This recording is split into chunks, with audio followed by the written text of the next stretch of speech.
The future for the Rohingya children of Myanmar looks bleak. Under the current education system, a child would be lucky to complete the 4th grade. They will receive at most a high school education. The vast majority, 60%, have never even been to school because their families are too poor. An estimated 80% of Rohingya are illiterate. There are not enough schools, and some children's parents cannot afford the cost of the school supplies for their children.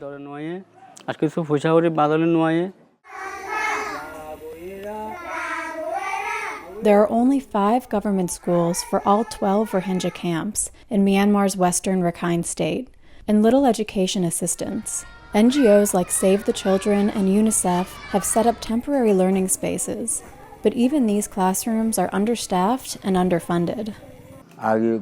We've gotten some stationery from the government education department last year, but this year we haven't gotten any support or relief from the government. I teach standing up because the government has never provided me with a chair to sit on.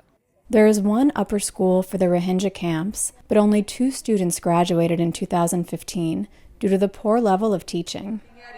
Hila A. Yin, the educational assistant director for the Rakhine State Parliament, defends the government's educational programs for Rohingya, who she refers to as Bengali, a term preferred by the Myanmar government but rejected by Rohingya residents.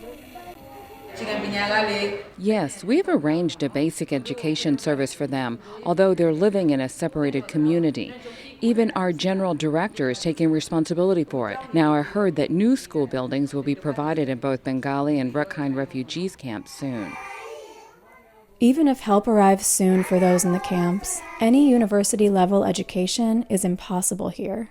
The Rohingya are barred from attending college in Rakhine, despite the fact that the refugee camp looks out over the gates of the region's only university.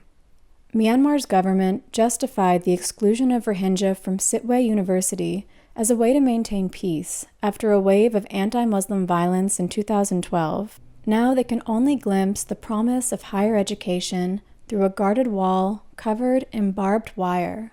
Katrina Kaufman for VOA News, Sittwe.